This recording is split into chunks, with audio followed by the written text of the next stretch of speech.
Bueno, otra vez nuevamente estoy aquí con ustedes, muy agradecida porque ha sido una mañana de gran bendición, realmente sentirlo cerquita, sentir su amor y sentir su cariño, pues realmente me llena de vida, me llena de alegría y bueno, gracias a todos por estarnos acompañando y bueno, preparémonos para este tiempo de la palabra después de llorar y emocionarme con todo lo que el Señor nos regaló, así que vamos entonces ahora a la palabra y el mensaje del día de hoy va a estar basado en Primera de Pedro, capítulo 1, versículo del 3 al 7. Primera de Pedro, capítulo 1, versículo del 3 al 7. El mensaje del día de hoy se llama Una esperanza viva. Y el objetivo de este mensaje es que nosotros sepamos que Dios, en medio de la situación que estemos viviendo, independiente de la que sea, Él tiene una esperanza, una palabra de esperanza para nosotros en esta mañana. Así que vamos juntos al tiempo de la palabra, la Biblia, Primera de Pedro, capítulo 1, versículo del 3 al 7 voy a leer para ustedes. Dice así la palabra del Señor. Alabado sea Dios, Padre de nuestro Señor Jesucristo. Por su gran misericordia nos ha hecho nacer de nuevo mediante la resurrección de Jesucristo, para que tengamos una esperanza viva y recibamos una herencia indestructible, incontaminada e inmarchitable. Tal herencia está reservada en el cielo para ustedes, a quienes el poder de Dios protege mediante la fe hasta que llegue la salvación que se ha de revelar en los últimos tiempos. Esto es para ustedes motivo de gran alegría, a pesar de que hasta ahora han tenido que sufrir diversas pruebas por un tiempo. El oro, aunque perecedero, se acrisola al fuego.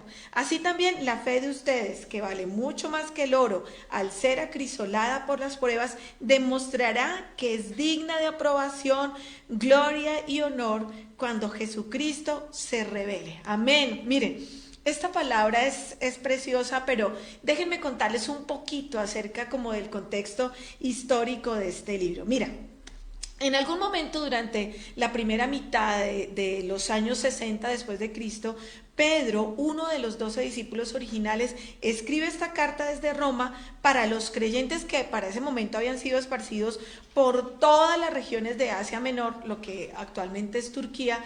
Pedro vio que las dificultades, las persecuciones generaron muchísimas dudas, la gente se sentía triste, estaba dudando si realmente pues valía la pena estar creyendo en lo que creían, así que algunos cristianos estaban en ese momento con una fe siendo probada y se preguntaban si Dios los había abandonado. Así que Pedro escribe esta carta precisamente para animarlos, para darles esperanza, para darles sentido en medio de tanto sufrimiento. Así que esta carta está dirigida para esta gente. ¿Qué estaba pasando alrededor de ellos? Bueno, como les digo, más o menos en el año 64, ya después de Cristo, resulta que hubo un gran incendio en la ciudad de Roma.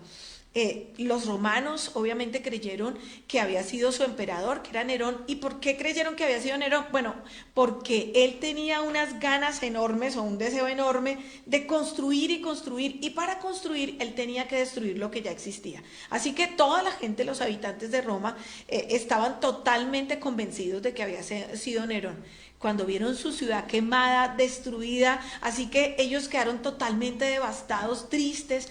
Su cultura, bueno, en algún sentido había desaparecido con la ciudad. Todos los elementos religiosos de su vida fueron destruidos. Los templos, las reliquias, inclusive los ídolos de las casas de ellos fueron quemados. Así que esto tuvo muchísimas implicaciones religiosas porque pues los hacía creer que sus dioses, estamos hablando de los romanos, que sus dioses habían sido incapaces de lidiar con el incendio. Miren, las personas después del incendio se quedaron sin casa, se quedaron sin esperanza, muchos de sus familiares habían muerto, tenían resentimiento, estaban llenos de amargura, entonces ellos se volcaron contra Nerón y Nerón se dio cuenta pues que la gente y el pueblo se estaba levantando contra él y él necesitaba redirigir toda esa molestia, redirigir la ira que la gente estaba sintiendo. Así que ¿qué hizo Nerón? Buscó un chivo expiatorio, el gobernante buscó a alguien del pueblo o alguien con menos capacidad para poder echarle la culpa de las cosas que él había hecho. Obviamente, ese personal con menos credibilidad y a los que menos querían eran los cristianos. Así que para ese momento de por sí los cristianos eran odiados porque pues los romanos los asociaban con los judíos porque eran vistos como personas como hostiles, como que no querían la cultura romana. Así que Nerón, ¿qué hizo? Esparció el rumor de que los cristianos eran los culpables de haber quemado la ciudad de Roma.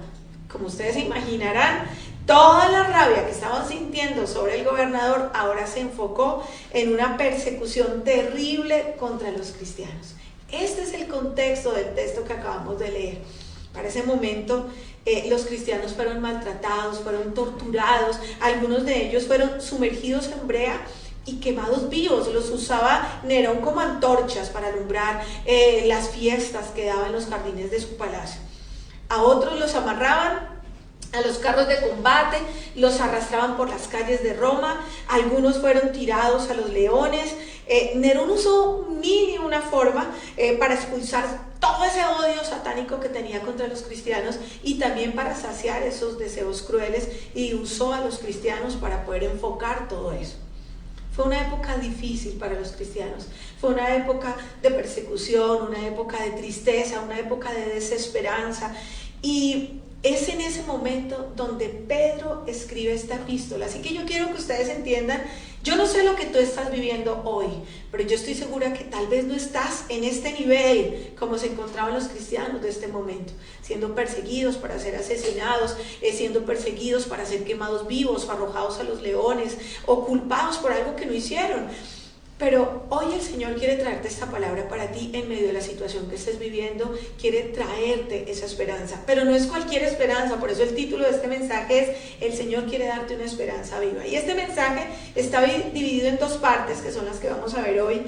Y la primera parte vamos a hablar sobre la gran esperanza y la segunda parte sobre el gran sufrimiento. Así que quiero que entendamos que todas las personas, absolutamente todas, sin importar la nacionalidad, el estatus social, su nivel académico o su nivel social, en todos los seres humanos tenemos algo en común, y es que todos sabemos lo que es sentir dolor. Absolutamente todos, sin importar sus creencias religiosas, sean judíos, sean cristianos, sean musulmanes, hindúes, ateos, idólatras, cualquier religión que estén esas personas siguiendo, absolutamente todos sabemos lo que es el dolor, y las lágrimas en todos han sido las mismas. Así que todos, en todas las culturas, nuestra cultura tiene altos y bajos, nuestra nación está pasando por momentos muy difíciles, las naciones se levantan y se caen, la gente va y viene, pero el sufrimiento trasciende las culturas, el sufrimiento trasciende las naciones, el sufrimiento siempre está transmitiendo su mensaje de dolor a cada persona. Y hoy nosotros estamos aquí de celebración, celebrando un año más de vida, o celebrando que estamos vivos, celebrando que respiramos, pero hay mucha gente allá afuera hoy llorando la pérdida de un familiar, o llorando la pérdida de un hijo porque está en drogas o porque está en vicio. Hay alguien sufriendo un fuerte dolor en esta mañana. Así que todos, absolutamente todos, necesitamos entender que las pruebas son inevitables. Y Pedro entendió esto. Él experimentó una buena dosis de pruebas. Pero la forma como Pedro actuaba frente a las pruebas y durante las pruebas revelaba precisamente cómo él había madurado espiritualmente desde sus primeros días, de cuando era tan imprudente, de cuando todavía dudaba, cómo había madurado a llegar a este punto de poder traer esperanza a la gente que necesitaba una palabra llena de amor y una palabra de parte de Dios. Así que en la época en que los discípulos de Cristo se sentían tentados a darse por vencidos ante tantas situaciones, ante tantas pruebas, ante tanta persecución, ante tanta amenaza, Pedro viene y los alienta. ¿A qué los alienta? A que miraran sus dificultades como un medio que Dios iba a usar para mostrar su gracia, a que aprendiéramos a ver las pruebas de una manera diferente, para que en medio de la prueba podamos ver el poder y el amor absoluto de Dios. Dios en medio de la prueba siempre nos muestra su gracia, su misericordia, su amor y su poder. Así que La confianza que Pedro tenía en Jesús era tan grande y era tan intensa que cuando Pedro escribió, lo que hizo fue que fortaleció la fe de los cristianos. Y miren, y créanme, todos los que me están oyendo en esta mañana, hoy la palabra de Dios puede hacer lo mismo contigo. Independiente de la situación que estés pasando, hoy el Señor quiere traerte confianza en Él, quiere que entiendas que estás siendo fortalecido más allá de la situación que estés viviendo. El Señor tiene el poder para levantarte, para restaurarte, para cambiar esa situación. Así que esta carta de Pedro nos alienta a todos nosotros, a los que están pasando por grandes dificultades, por penas, y el Señor quiere recordarnos a través de su palabra que su reino, que el reino de Dios es real, que el cielo es real, que Dios es todopoderoso, que Él es sanador, que es proveedor, que Él es grande, que está con nosotros y que al final la confusión, los conflictos y todas esas situaciones van a ser reemplazados por una esperanza que es genuina, por una esperanza que es real y por un gozo que es eterno, que no es pasajero, que no depende de la situación que estemos pasando hoy, sino que va a estar ahí siempre, aún en medio de las pruebas y de las situaciones difíciles. Así que vamos a comenzar entonces con este primer punto de la palabra del día de hoy, y es que vamos a hablar sobre la gran esperanza. Y vamos nuevamente a Primera de Pedro. Entonces, de Primera de Pedro, del capítulo 1, vamos a mirar primero el versículo 3 y 4. Y dice así el versículo 3: Bendito sea el Dios y Padre de nuestro Señor Jesucristo. Y miren lo que dice: que por su gran misericordia y mediante la resurrección de Jesucristo nos ha hecho nacer de nuevo a una esperanza viva. Mire lo que dice: bendito sea Dios, porque nos ha hecho renacer. ¿Y cómo nos hizo renacer? Pues mediante la resurrección de Cristo. Y nos ha hecho empezar de nuevo. Somos nuevas criaturas, somos unas nuevas personas. Y este es el corazón, esta es la base, este es el fundamento del Evangelio. ¿Cuál es esa base? ¿Cuál es ese fundamento? Pues que el Señor Jesucristo murió y resucitó de entre los muertos. Y mire lo que dice Pablo en 1 Corintios capítulo 15, versículos 3 y 4. Pablo dice así: en primer lugar, les he enseñado lo mismo que yo recibí. ¿Qué fue eso que enseñó Pablo? Que conforme a las Escrituras, Cristo murió por nuestros pecados, que también conforme a las Escrituras fue sepultado y resucitó al tercer día. Gloria al Señor por esa palabra. Miren, nuestra esperanza es mucho más que una simple esperanza. Nuestra esperanza es una esperanza viva. ¿Y por qué? Gracias a la resurrección de Cristo. Mira, a lo mejor tú o alguien que conoces se está enfrentando hoy al estrés o a la ansiedad, o se siente derrotado o se siente desesperado. Y cuando nos damos cuenta que el destino final, cuando nos damos cuenta que la meta de este largo y difícil recorrido de la vida es la eternidad en el cielo, pues eso hace que los baches y los contratiempos de la vida valgan la pena. Cuando tú entiendes que la vida es algo más que el aquí y el ahora, te vas a dar cuenta que todo lo que estamos viviendo aquí vale la pena vivirlo si vamos a estar eternamente con Cristo. Sin embargo, para los no creyentes, la esperanza es otra cosa. Ellos tienen castillos en el aire. Tú escuchas a mucha gente decir: ay, yo tengo la esperanza en ganarme el baloto, o yo tengo la esperanza en mi trabajo, o en mi cuenta corriente, o en mi carro, o en mis negocios, o tengo la esperanza de que mi hijo algún día se componga, o tengo la esperanza de que todo funcione bien en mi trabajo, o tengo la esperanza de poder llegar al final de la quincena con plata. Pero esa clase de esperanza es un idealismo y es totalmente distinto a la esperanza viva de la cual nos está hablando la palabra.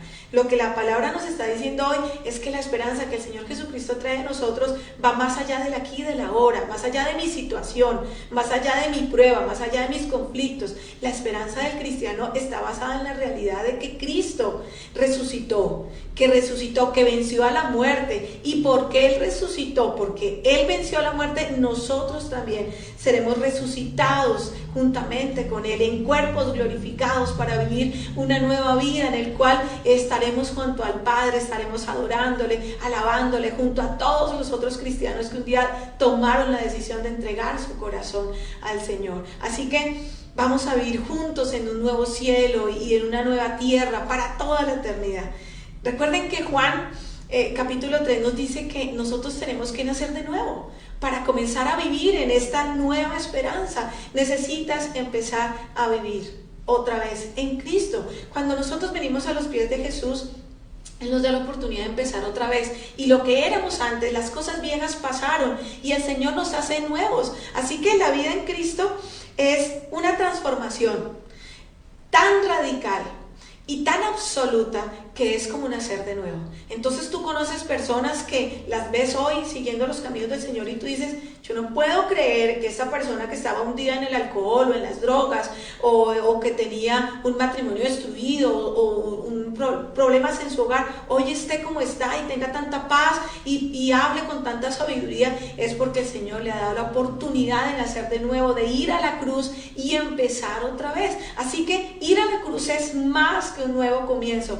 Ir a la cruz es una nueva vida. Así que descansa hoy, hermano, descansa en tu redención. Tu pasado quedó atrás, tu futuro es brillante, tu presente está en las manos del Señor. La palabra de Dios es segura, su obra ha sido terminada y una nueva era te espera. Los mejores momentos de tu vida en Cristo estás por vivirlos. Y mira lo que dice el versículo 4 de Primera de Pedro capítulo 1. Versículo 4 dice así: para que recibamos, ¿qué es lo que tú vas a recibir? Una herencia que tiene ciertas características. Lo primero es que esa herencia es incorruptible.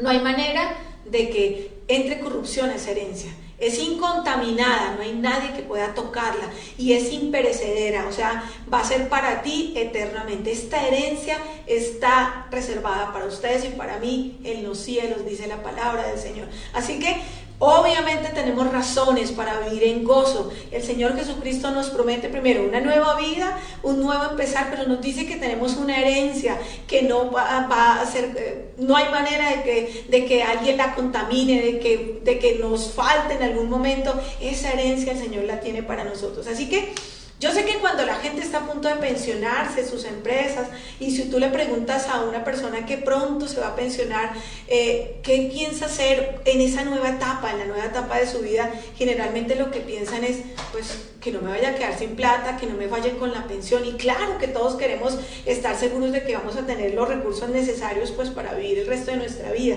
Pero déjame decirte que ningún plan financiero nos puede dar la seguridad absoluta en esta tierra. Pero mira, hay un plan que se extiende más allá de esta vida.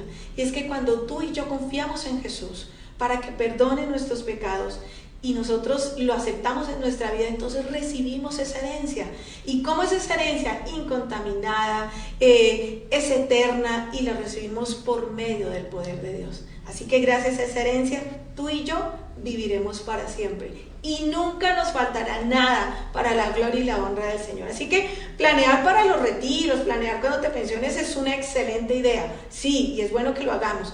Pero es más importante tener esa herencia eterna, estar seguro donde vas a abrir tus ojos el día que cierres tus ojos aquí en la tierra. Porque esa herencia eterna nunca se va a acabar. Está disponible para ti y para mí solo con una condición. Y es solo por fe en Jesús. La promesa del cielo es nuestra esperanza eterna, pero solo es a través del Señor Jesucristo. Así que, iglesia, yo sé que en los tiempos difíciles nosotros nos preguntamos si realmente podemos tener esperanza sobre el futuro.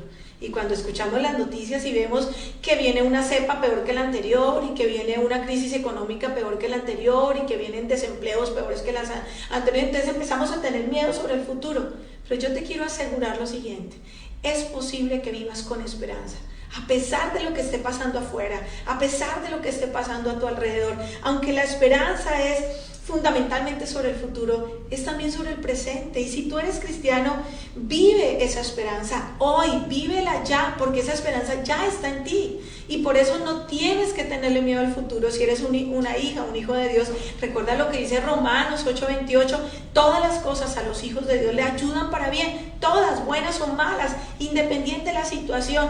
Dios está con nosotros, Dios nos ha escogido, tú has escogido seguir al Señor, has sido llamado por Él. Tú no eres un accidente, tú no eres un error, no eres una ocurrencia de último minuto. Dios te planeó, tú has estado en el corazón y en la mente de Dios desde la eternidad. Él ha planeado y ha preparado tu futuro. Así que Dios conoce el fin desde el principio y todo lo demás en tu vida el Señor lo conoce. Así que Yo espero que esto te reconforte, que esto te traiga esperanza, saber que el Señor tiene control de tu vida cuando te enfrentas a momentos difíciles, cuando estás tentado a darte por vencido.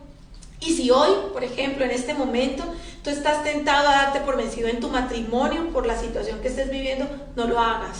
Y si estás pensando en darte por vencido con tus hijos y dices, ay, ya no voy a ayudarlo más o apoyarlo más, no lo hagas. Y si quieres darte por vencido en tus sueños o hasta en la vida misma, no lo hagas. ¿Por qué? Recuerda que tienes una esperanza viva y que el Señor está obrando en tu pasado, en tu presente, en tu futuro. Él tiene el control de cada situación y de todas las cosas. Dios se glorifica, buenas o malas, todas nos ayudan para bien. Así que en la Escritura, en Romanos capítulo 5, nos dice que la esperanza jamás nos va a defraudar. Así que yo espero que ahí donde tú estés le des la gloria y las gracias al Señor por tener tu futuro en sus manos, porque le importa lo que pasa en tu vida. Así que yo quiero que hoy tú salgas de este momento, de este tiempo de la palabra, lleno de esperanza en Cristo, lleno sabiendo que el Señor tiene el control de tus finanzas, de tu salud, de tu familia, de tu trabajo, de tu estudio,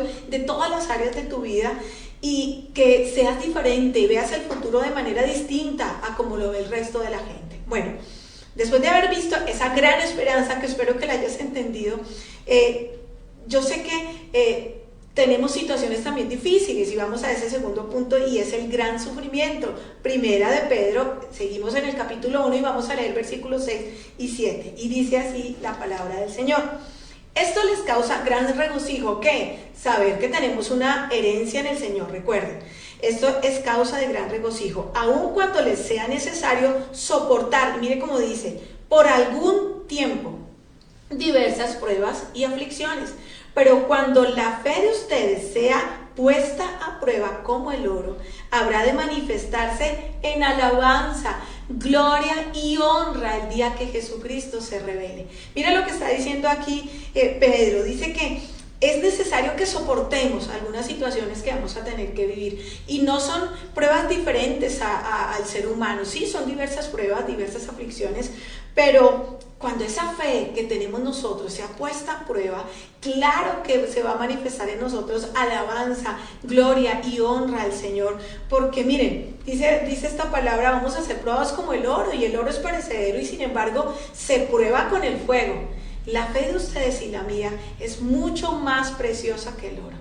Y yo les pregunto, yo no sé si ustedes allá en algún momento se ha apoderado de ustedes la angustia en su corazón.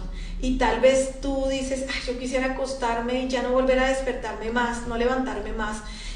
O tal vez tú has convertido la esperanza para ti solamente en optimismo, en palabras, en un optimismo que es vacío, o como una expectativa ficticia, o algo que tú vas que se sale entre las manos. Quizás has perdido como esa fe, ese primer amor, esa fe inocente que tenías en las promesas del Señor, y tal vez has abandonado tus sueños o te has resignado a tener un destino lleno de dolor, y crees que las historias con finales felices en Cristo ya son puro cuento, o tal vez te sientes solo o te sientes abandonado, como que Dios ya no estuviera a tu lado.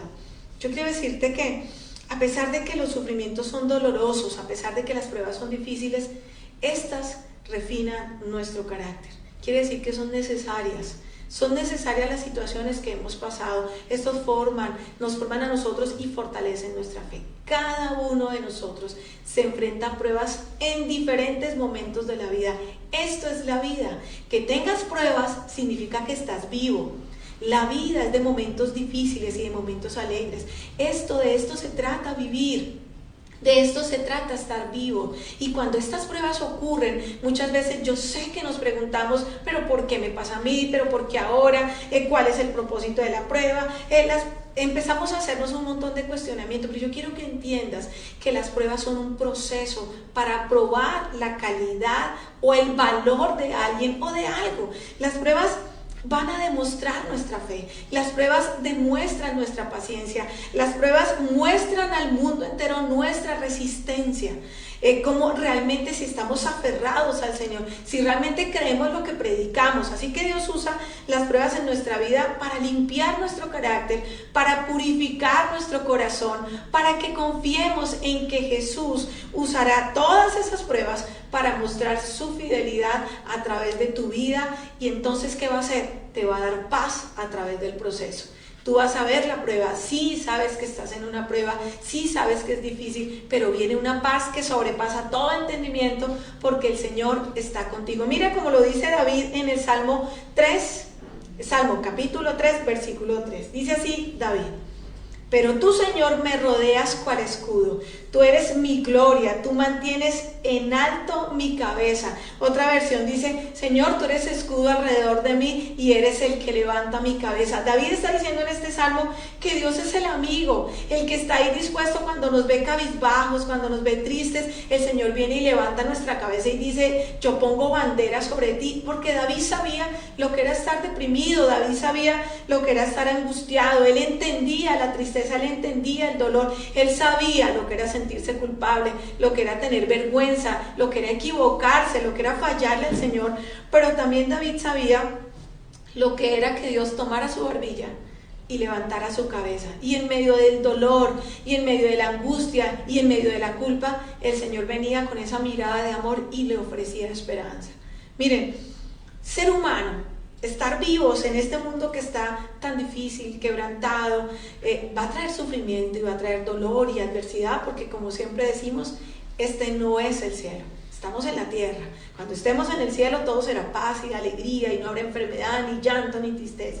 Pero estamos aquí. Recuerde que Jesús dijo que en este mundo, en esta tierra, tendríamos aflicción, pero su mandato era: confíen, confíen porque yo ya vencí al mundo. A pesar del dolor que es real, a pesar de las situaciones que son reales, a pesar de las pruebas, el Señor nos trae consuelo, nos ofrece su ayuda, nos da su mano poderosa. Y cuando más triste estás y cuando tu cabeza más decaída está, Él viene y es un escudo alrededor de nosotros y levanta nuestra cabeza. Dios tiernamente mira a nuestros ojos, nos exalta, nos levanta, nos restituye, y lo más lindo de todo es que nos hace saber que no estamos solos. Usa personas alrededor de nosotros para recordarnos que el Señor está con nosotros.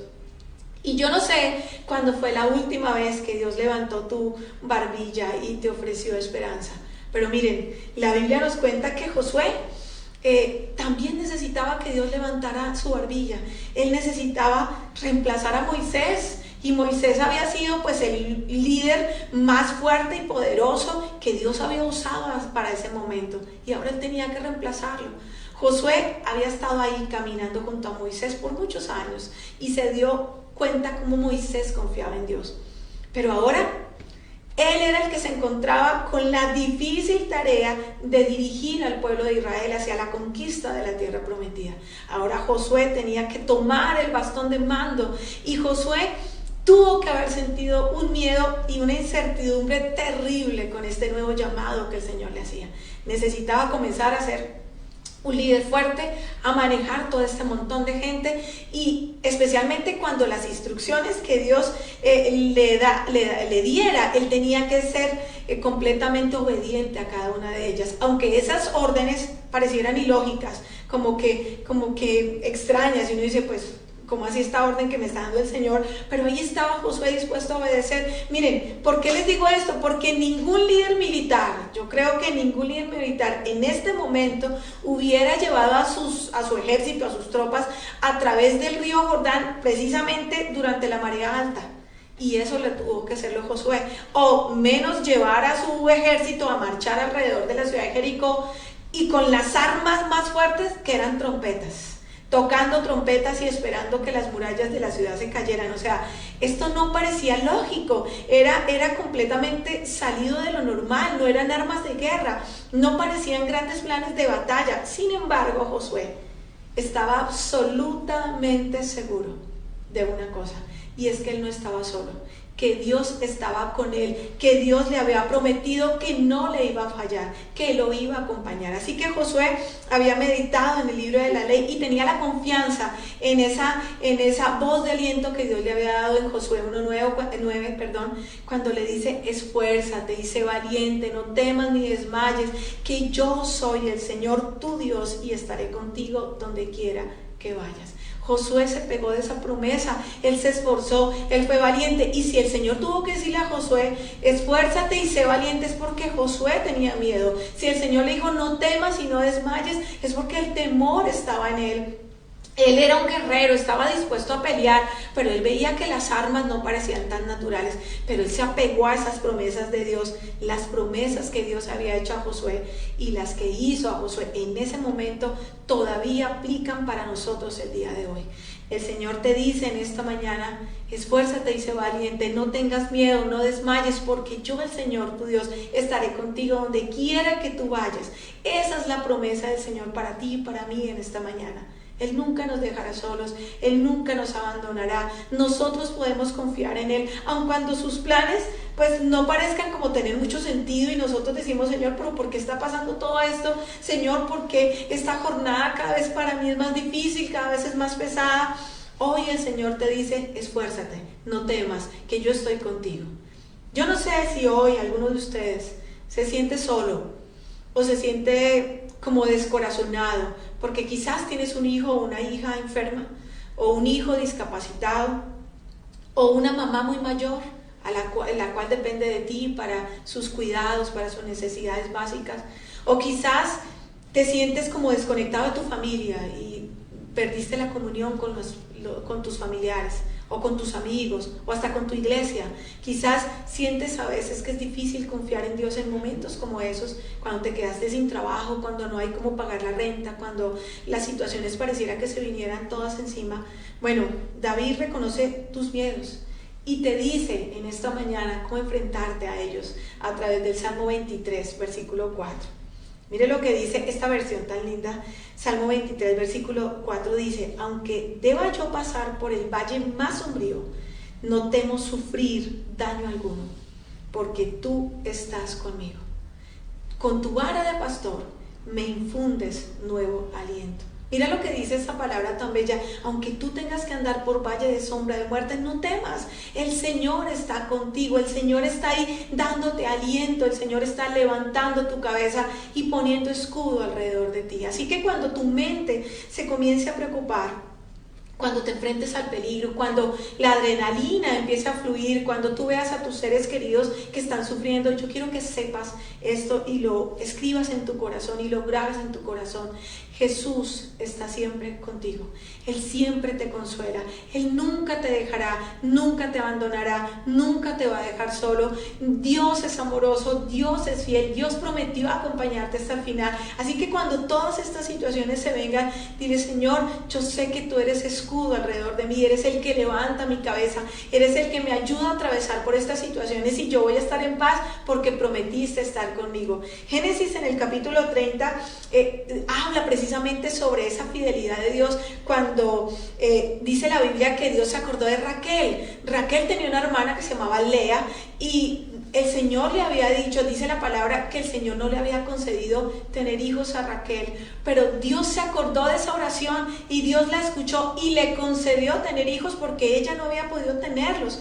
A lo mejor tú conoces el dolor de no tener hijos, o conoces el dolor de tener un hijo pero rebelde, o conoces el dolor de un esposo o una esposa infiel, o quizás tú conoces el dolor de haber sido abandonado cuando eras niño, o conoces la presión de no ser valorado en tu trabajo, o conoces las luchas cuando tienes que enfrentarte con una enfermedad crónica o con una enfermedad incurable, o quizás estás lidiando hoy con situaciones económicas muy fuertes, o estás distanciado, como te decía, de algunos miembros de familia. Y en cualquiera de estas situaciones que estés viviendo o muchas otras, yo sé que muchos nos preguntamos si Dios nos ha olvidado.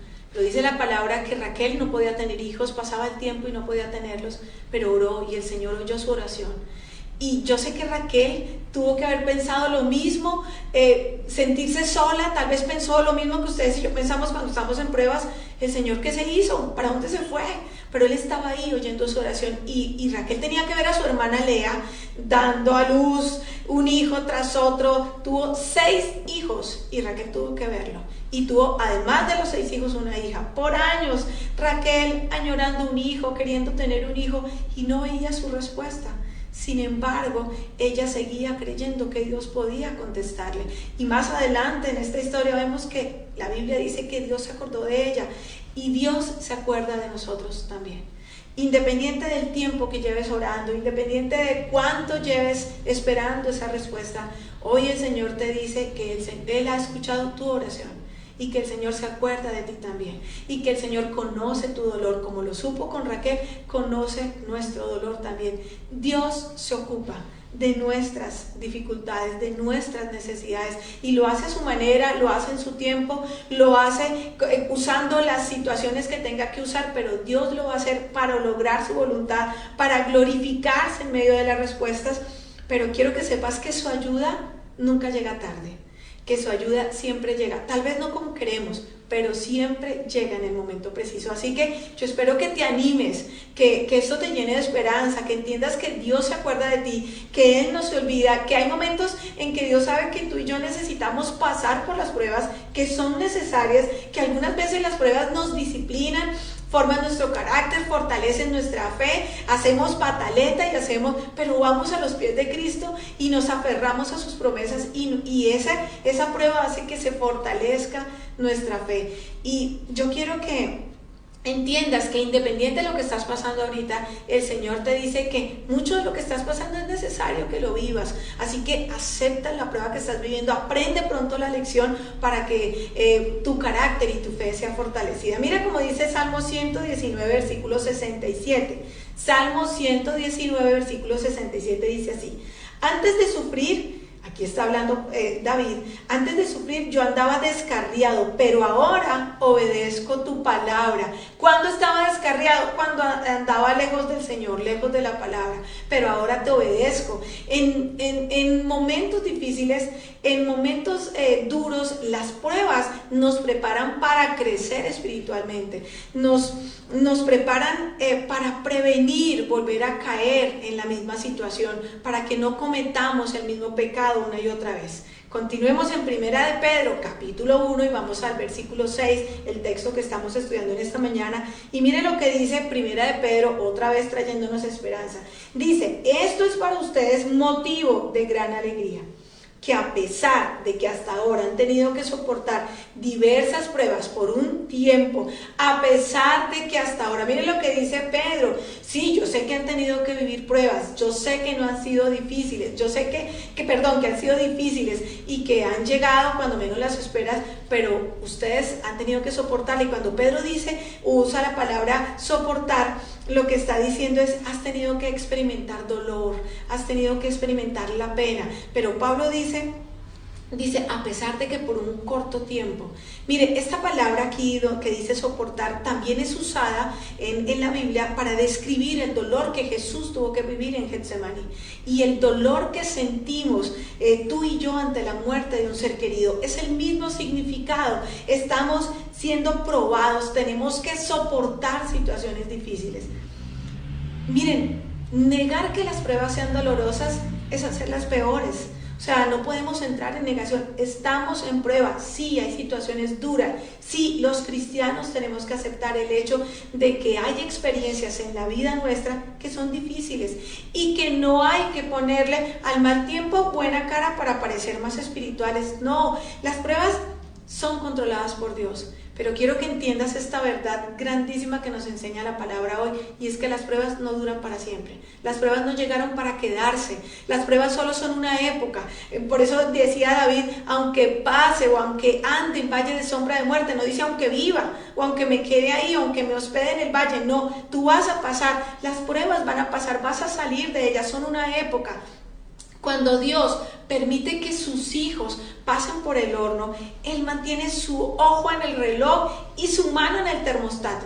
Si nosotros nos rebelamos, quizás Él tenga que comenzar el reloj de nuevo, pero si nos sometemos a Él, Él no permitirá que nosotros suframos ni un minuto más de lo debido. Lo importante es que aprendamos la lección que Él quiere que aprendamos y que le demos toda la gloria y toda la honra a Él en medio de esa situación.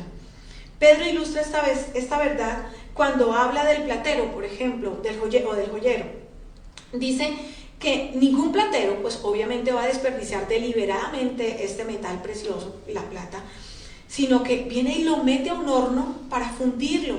El tiempo que sea necesario. ¿Para qué lo mete al fuego? Pues para quitarle las impurezas, y luego lo saca y hace un bello artículo, una joya preciosa con ese metal, y una joya de gran valor.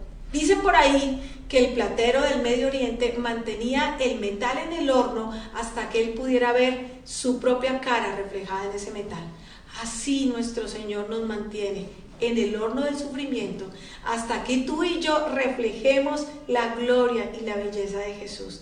Así como los que ensayan o los que catan el oro, ellos también prueban el oro para ver si era puro. ¿Y cómo lo probaban? Precisamente pasándolo por el fuego.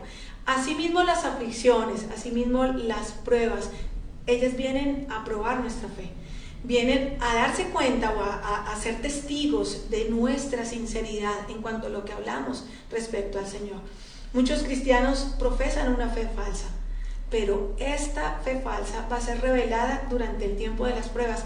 Es en el tiempo de la prueba donde realmente se sabe si esa persona creía en Cristo y creía en su palabra. Muchas personas en los tiempos difíciles es donde abandonan su fe.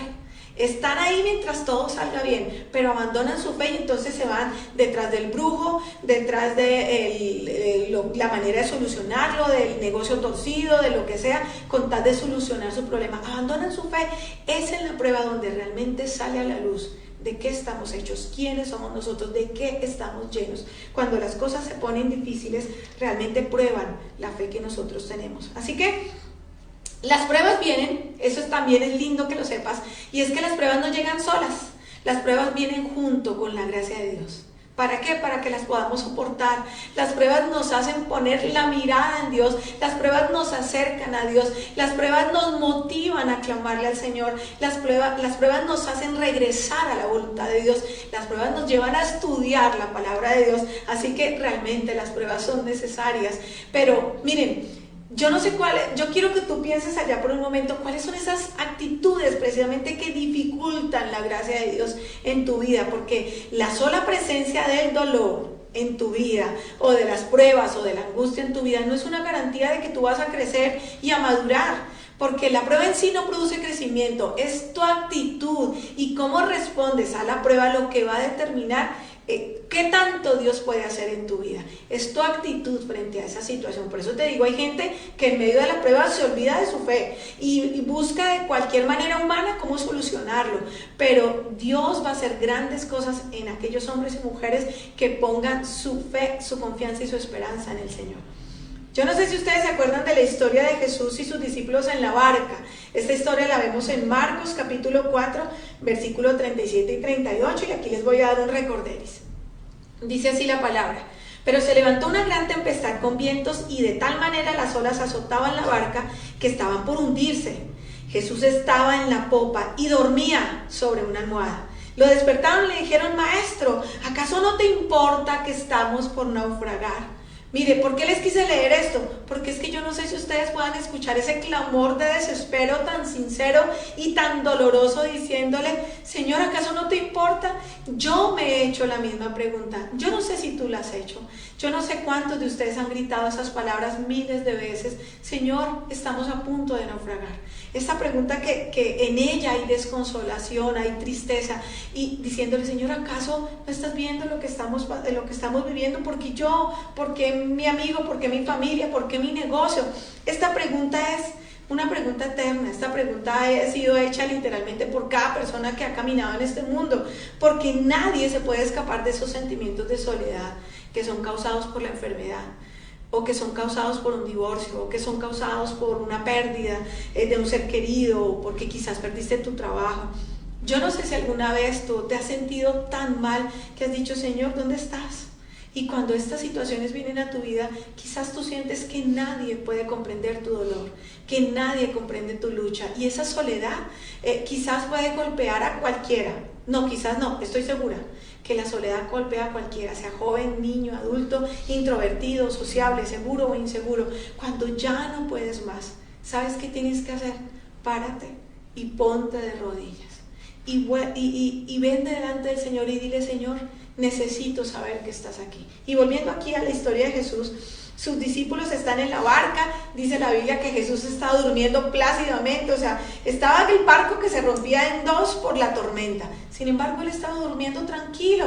Dice que los vientos rugían, que el mar arrasaba y toda la gente estaba angustiada y sus discípulos tenían miedo y le dijeron: Señor, nos vamos a morir. ¿Y tú qué estás haciendo? Miren, Jesús hubiera podido seguir durmiendo. Él les hubiera podido decir que se callaran. Él podía haberles recalcado y haberles dicho: ¿dónde está su fe? O haber sido muy impaciente, pero no lo hizo. El Señor Jesucristo, con todo su amor y con toda su paciencia, que solo alguien que siente amor y cariño la puede tener, contestó su pregunta. ¿Y cómo la contestó? Silenciando la tormenta, para que sus discípulos, que estaban ahí asustados, muertos de frío, no se perdieran su respuesta. ¿Y saben cómo lo hizo? Jesús contestó calmando la situación de una vez y por todas a todos los problemas de la humanidad que tú te has preguntado: Dios, ¿dónde estás? Mire cómo me está doliendo, Dios, nos hundimos. Quiero que entiendas que hoy Dios te dice a ti en esta mañana: aquí estoy, aquí mismo, junto a ti. Jesús te está escuchando, Jesús te está sanando. Aquí es donde Él está. Tú le importas a Dios, Él está a tu lado. Y por eso te decía que es importante tu actitud frente a las situaciones. ¿Cómo respondes tú a las pruebas que Dios pone en tu vida? ¿Respondes con amargura o respondes con humildad? Porque esa persona amargada es la que siempre escuchamos diciendo: ay, pero ¿cómo es posible que si Dios de verdad es un Dios de amor permita tanto sufrimiento? Si Dios es todopoderoso, ¿por qué permite que yo sufra? La vida es cruel y Dios también. Dios me ha fallado. ¿Por qué no viene y desaparecen las dificultades de mi vida? Yo no puedo perdonar a Dios. Eso es un corazón orgulloso, un corazón amargado, que está reclamándole al Señor por no haber evitado que pasara por esa prueba. En cambio, un corazón humilde es ese que dice: yo me aferré a las promesas del Señor. Los caminos de Dios siempre son correctos. No entiendo por qué pasé toda esta situación, pero yo entendí que Dios nunca se equivoca, que el plan de Dios es perfecto, que Él me va a perfeccionar a mí por medio de esta situación, que sé que algo bueno va a pasar en medio de todo esto. Así que yo voy a aceptar con gozo este sufrimiento, que mi Padre Celestial obra en medio de esta situación. Un corazón humillado es el que dice: Dios me va a ayudar en esta prueba aunque no me la quite. Dios me va a dar su gracia, la gracia que yo necesito para tener la victoria en cualquier situación que Él permita llegar a mi vida. A pesar de que Dios ya ha provisto la gracia para que tú y yo salgamos triunfantes de las pruebas más duras, mucha gente permite que la raíz de amargura se plante en su corazón. Y miren, un corazón amargado va a producir frutos amargados. Y entonces ese sabor amargo va a aumentar tu sufrimiento. No sé si tú dirás allá, pero ¿cuáles son esas raíces de amargura? Bueno, la rabia, esa ira que te provoca destruir, destruyes tu hogar, destruyes tus amistades, destruyes a tus pastores o a tus líderes o a las personas que amas porque estás amargado por la situación que estás viviendo. Emociones secas son raíces de amarguras que también pueden estar naciendo en tu vida. Poca alegría, empiezas a perder la alegría y el gozo en el Señor. Un semblante deprimido. Acusaciones dañinas, siempre buscando el culpable, siempre quién fue el que tuvo la culpa, poca autoestima, el deseo, la necesidad de escapar, desconfianza con los demás, dudas sobre Dios. Todas esas son raíces de amargura que no podemos permitir que crezcan en nosotros, porque entonces nos alejarán de la gracia del Señor. Miren, Efesios 4, capítulo 4, versículo del 30 al 31 dice así, y mira muy bien y escucha muy bien este texto. Dice así la palabra del Señor: no entristezcan al Espíritu Santo, con el cual ustedes fueron sellados para el día de la redención. Y mire cómo dice: desechen todo lo que sea amargura, Desechen todo lo que sea amargura, enojo, ira, gritería, calumnias y todo tipo de maldad. El Señor está diciendo, por favor, no permitas que esto esté en tu vida. Cuando estás enfrentando una situación difícil, una prueba difícil, hay cosas que necesitas saber acerca de tu relación con Dios que van a determinar la fortaleza que vas a tener y que te van a mantener en el fuego hasta que éste haya orado en tu corazón. Y yo quiero que tú sepas que Dios te ama. Esto es algo que necesitas saber en medio de la prueba, que Dios te ama. Y lo segundo que necesitas saber es que Dios está contigo, que Él se preocupa por tu lucha, que Él comprende tu debilidad, que Él controla tus circunstancias, que Él aumenta tu compasión, que Él es confiable, que Él redime tus errores, que Él te llena de su gracia y es una gracia suficiente para poder levantarte. Es importante que entiendas que Él tiene tu futuro en sus manos. Jesús dijo, en este mundo tendremos aflicción, pero confíen, yo he vencido al mundo, así que no te enfoques en tus problemas, enfócate en las promesas de Dios. Dios no nos ha prometido cielos azules y caminos llenos de flores en medio de esta vida, no. Dios no nos ha prometido sol sin lluvia o alegría sin sufrimiento o paz sin dolor, pero lo que Dios sí nos ha prometido es fortaleza para el día difícil, nos ha prometido descanso para el que está trabajado y cansado, nos ha prometido luz para el camino, nos ha prometido gracias en medio de la prueba, nos ha prometido ayuda de lo alto, compasión sobre nosotros, nos ha prometido un amor que no se acaba, así no se acaba nunca. Así que aférrate a esas promesas en medio de tu prueba, sigue tus sueños. Cuando caigas, no te quedes ahí, levántate y persevera en los planes de Dios, espera valientemente en Él y vas a ver que el Señor te fortalecerá. Deleítate en el Señor y Él va a conceder todos los deseos de tu corazón. Mantente firme, no te des por vencido. Si vienen dificultades grandes y situaciones difíciles, recuerda que para llegar a la victoria tienes que pasar por la batalla, pero el Señor te ha prometido que va a pelear por ti, que estará contigo ahí. Sin pérdida no puede haber virtud, sin batalla no va a haber victoria. Esta es tu historia. Hoy todavía tu historia se está escribiendo, tu carácter todavía hoy se está construyendo, hoy todavía estamos en proceso de transformación. Dios nos está modelando. Lo que hagas con esta página de tu vida va a determinar la próxima página en ella. Así que, ¿será la tuya una historia de valentía en medio de la adversidad y de las pruebas? ¿Será tu vida una historia de valor, de fuerza, de perseverancia a pesar de los peligros? Yo quiero preguntarte, ¿realmente tienes convicción de que vas a vencer lo imposible? Recuerda lo que dice Romanos 8:37, en todo esto sabemos que somos más que vencedores por aquel que nos amó. Así que mantente firme, sigue adelante, no te desanimes, atesora cada momento, ten esperanzas al final, anda tras el corazón de Dios, alcanza tu sueño porque tu futuro comienza ahora. Así que vamos a orar. Y vamos a darle gracias a Dios por esa seguridad de una herencia eterna. Y digámosle, Señor, gracias porque viviremos contigo para siempre, porque tu palabra es segura, porque tu reino es real, porque Jesús es mi esperanza. Y yo quiero preguntarte y yo quiero que te respondas de manera sincera. ¿Te está hablando el Señor Jesús a tu corazón? ¿Quieres recibir la vida eterna que Él te ofrece? ¿Estás seguro que has nacido de nuevo, que eres salvo? Porque recuerda lo que dice Juan 14:6. Yo soy el camino, está hablando Jesús, la verdad y la vida, y nadie va al Padre si no es por mí. Jesús es el único camino. Ninguna religión, ninguna iglesia, ninguna persona puede llevarte al cielo. Solo Jesús puede hacerlo. Si muriéramos hoy, si hoy fuera tu último día, si tú murieras hoy, ¿estás seguro que te irías al cielo? La Biblia dice que puedes estar seguro que hoy es el día de tu salvación. Así que si tú ahí donde estás no has aceptado nunca al Señor Jesucristo, si es tu primera vez o quizás ya lo aceptaste y quieres regresar a Él, yo quiero que tú le digas desde tu corazón, dile, Señor, yo quiero entregarme a ti. Dile, Señor, yo sé que soy pecador. Amado Dios, aquí estamos orando a ti en esta mañana. Queremos reconocer que hemos fallado, reconocerte que hemos pecado, Señor. Yo creo, Señor Jesús, que tú moriste por mis pecados, que resucitaste y esa resurrección trae esperanza a mi vida. Gracias, Señor, porque yo no quiero pecar más. quiero tener una nueva vida. Señor Jesús, yo te invito, yo quiero que usted le diga ya, yo te invito a que entres a mi corazón, yo quiero seguirte, yo quiero cambiar mi manera de pensar, yo quiero tenerte a ti como mi Señor y mi Salvador. Yo quiero, Señor, que traigas cambios. Hoy me entrego a ti en medio de esta prueba, en medio de este dolor. Yo quiero que mi fe sea fortalecida. Ayuda mi fe, Señor. Si es una fe débil, ayúdame a tener una fe sencilla o débil, pero puesta en un gran Dios. Aquí estamos, Señor, como iglesia, exaltando tu nombre y dándote gracias por esta palabra que nos llena de esperanza y de vida. En el nombre de Jesús hemos orado. Amén y amén. El Señor me los bendiga grandemente. Espero que esta palabra haya tocado sus corazones como tocó el mío.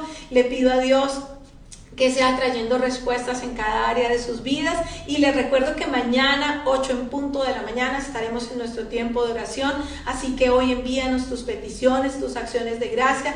Estaremos unidos a partir de las 8 de la mañana lunes. El martes tendremos nuestras clases de compromiso. El miércoles estamos nuevamente en nuestro estudio bíblico a través de Zoom. El viernes tendremos culto de jóvenes.